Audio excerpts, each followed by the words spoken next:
So with Ishara, I was made aware of the charity in 2011. So this was when I was a second year medical student, and that was by a teacher, my GCSE IT teacher, who I was in contact with. He joined the charity because even in, I think it was in 2011, it was again a very similar situation to now, at the brink of closure, and so we joined then, and I heard about it. And when my teacher told me about this community, the deaf and hard of hearing community, I felt ashamed of myself because I've never considered them, never even thought about whether they exist, how they get the content. You just live in a fantasy world thinking, if I've got it, everyone's got it. If I've got access to Islam, everyone's got access to Islam. Islam's been around for so many years in the UK. Someone must have done it. But then at that point I realized there is nothing out there. There is no online content for them. So that's when I joined Ishara as a volunteer. And I've been with them since. And some of the services they've been providing is immense and is pioneering, because everything we do, no one's done before, and we're the first. And for instance, the Friday khutbah in East London Masjid is translated to British Sign Language for the deaf community, and now it's aired live as well on different platforms. Whenever they get guest speakers in, for instance, when Ustad Numan Ali Khan came, we provided a BSL translation, even if it's for one or two people. That's one or two people who have access to Islam and access to that immense knowledge.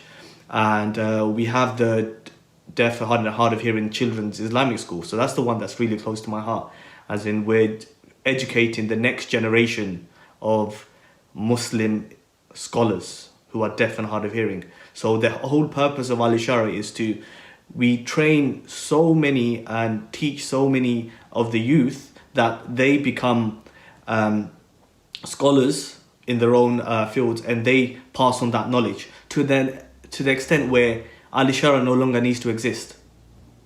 As in, we want all the deaf children to be able to gain that knowledge from their parents. So there's 3 branches right now, one in Luton, one in Redbridge, and one in Tower Hamlets. We also have our weekly adults classes as well, providing Islamic knowledge to adults, touching on different topics. Going back to that, I remember this is a story that really kind of got to me and made me think about my deen as well.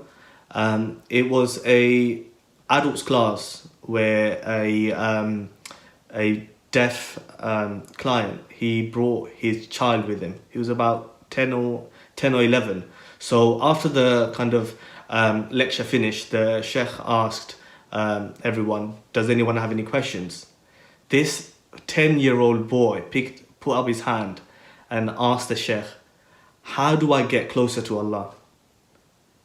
This is a 10-year-old boy asking a question who had no prior access to Islam. This is probably the first time he heard about Allah through sign language. And the first question he asked was, how do I get closer to him? How many of us 10-year-olds ever ask that question or even think about it? Even as adults, how many times do we think about it? So that I was thinking, wow, like, this is a community who have not had much access to Islam, and now they've had some golden nuggets, I like to call them, received some golden nuggets of knowledge. They want to know more. They really, really want to know more. So at that point, we kind of expanded our services even further. We started our deaf youth club. So we were bringing the deaf youth, come together, get together, teach them about a few things. And then we also started a deaf marriage service, which is very much needed as well in the community. In the back of our mind, our biggest project was the translation of the Quran into British Sign Language. But you don't want to start something unless you know you can do it with ihsan and to the best of your ability. And that's an ethos that we like to carry throughout Ishara, as in we don't start things unless we know we can do it properly. So, alhamdulillah, about 2 years ago, we started the translation of the Quran into British Sign Language. Again, that concept itself of having the Quran in British Sign Language, you think it already exists, because you've got all different languages. Even the Braille Quran, you've got it. But what about the deaf population? It was surprising to me to know that it never existed, as in the direct translation from the Quran to British Sign Language did not exist until we kind of took that step. Another misconception is that with British Sign Language itself, that it's a direct translation from English. It's not. It's a language in its own right. So if you were to translate Really? so British Sign Language is a language in its own right. And within British Sign Language, you have accents as well. So I remember having an event, we had people from all over the UK coming, some from Bradford, Liverpool, UK, even within UK, East London, etc. They were all signing differently. So they all have accents within the language. So it's a total language in its own right. And it's a visual language, so you can't write it down. Wow. So there's so much about it, and you realize, wow, it's not as easy as it looks. So even with the Quran, it took us about 1.5 years to complete one para of the Quran. And it took a lot of effort, and the team itself consists of 6 experts in their fields.